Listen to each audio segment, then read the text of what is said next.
Talk Nation, Talk Nation. Traditionally, we start this fight out utilizing our jab. But I'm coming straight out the box throwing that straight left hand. Jaron Boots Ennis, your Dennis UGAS. Let's make it happen. UGAS been missing. He's healed up. The eye not looking like a pumpkin no more. He should be ready to get back in the ring. Recently just saw an interview with his trainer, Ismail Salas, and his strength and conditioning coach, and they were talking about what about UGAS for Jaron Boots Ennis. Oh, and let me tell you, the ducking began. Boy, they was slip and dipping. You would have thought these two dudes was agents in the Matrix. The way they was dodging shots, or the way they was dodging questions about Jaron Boots Ennis facing your Dennis UGAS. Talk they stand up as your boy. Smash that like button. Let's get it. I believe that he can make that an interesting fight. But the weapons and the tools and the ability and the skills and the power and the switch hitting ability of Jaron Boots Ennis, it will prove to be too much for Dennis UGAS. It will prove to be too much. I believe UGAS ultimately will get stopped in that fight. Spence crushed Dennis UGAS toe to toe. Boots can do the same thing, dance in circles around you, Dennis UGAS.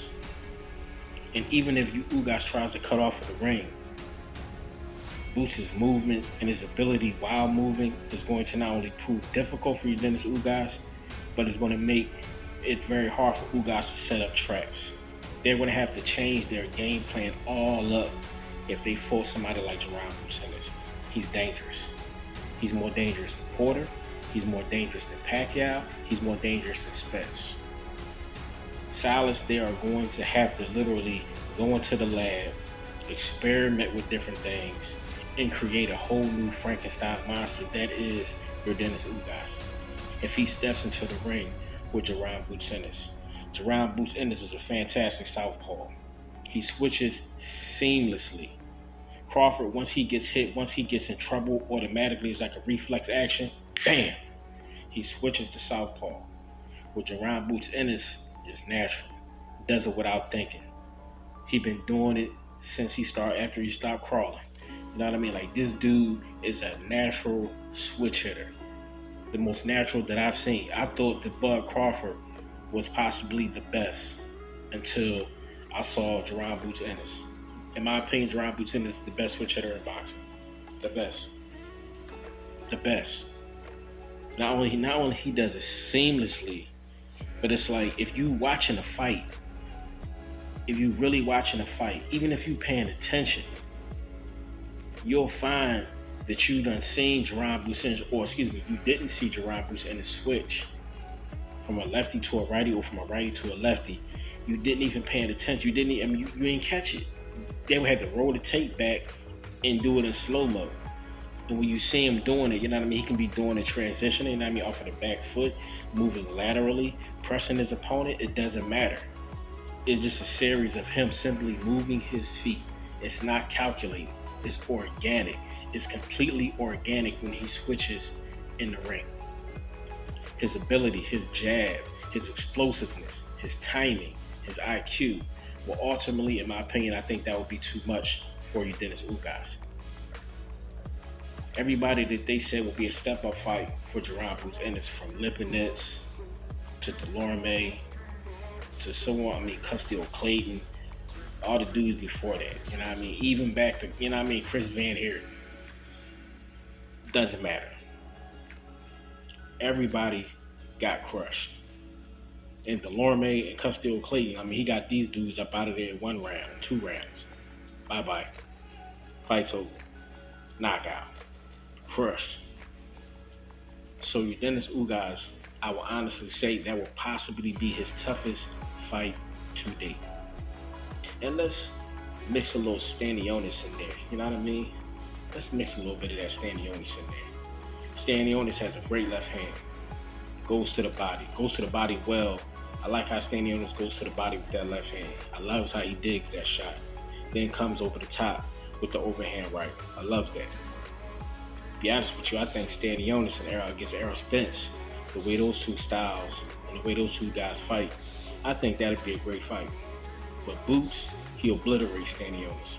Stanionis is another one. He would have to go to the lab. They would have to cook up a whole different game plan. I'm talking about something that they have never cooked up or conceived before. They're going to have to call a contractor, a civil engineer. They have to call somebody to draw up a complete set of different blueprints on how he will fight Jaron Boots Ennis. He is the toughest opponent that any of these guys in the top of the division will ever face. That's why they ducking him. Like somebody that ain't vaccinated or something, you know what I'm saying? Vaccinated, whatever you want to call it. You know what I'm saying? Like, stay away from me, cuz nah, back up, nigga. They ducking Boots. You know what I'm saying? They ain't got a lick of boxing experience, boy, but they duck game. You know what I'm saying? When somebody mentioned Boots' name, you see him slipping, you see him sliding. You know what I'm saying? You know what I mean? Philly shell in the head. Nah, we can't. Nah, we ain't mess with no. Let me tell y'all something, man. Spence and Crawford got to get it together. These dudes got to fight. Spence said it's going to happen. He going back and forth with Keyshawn Davis on Twitter. You know what I mean? Instead of sitting down with Chance Crawford, hashing out this business and getting the fight fans, getting the sport of boxing shit, and getting themselves a confirmation date on when this fight is going to take place. So apparently it's something that Spence knows that the rest of the world don't know, because he's doing a lot of talking. You going back and forth with a 6-0 prospect. That is Keyshawn Davis. And Keyshawn Davis is a funny man. This dude Car Rolly Squeak Man. Are you serious? Nah, I mean, how you Car Rolly Romero Squeak Man? Which he is kind of like a squeak man. You know what I mean? That shit is hilarious. Keyshawn Davis, fantastic young competitor. Fantastic young fighter. Has a bright future. He over there holding it down with Team Crawford. He's with a solid team. Got solid trainers. Over there with Bob Barrow. Say what you want. But got a solid promoter. He has a bright future ahead of him. And this dude is an Olympian.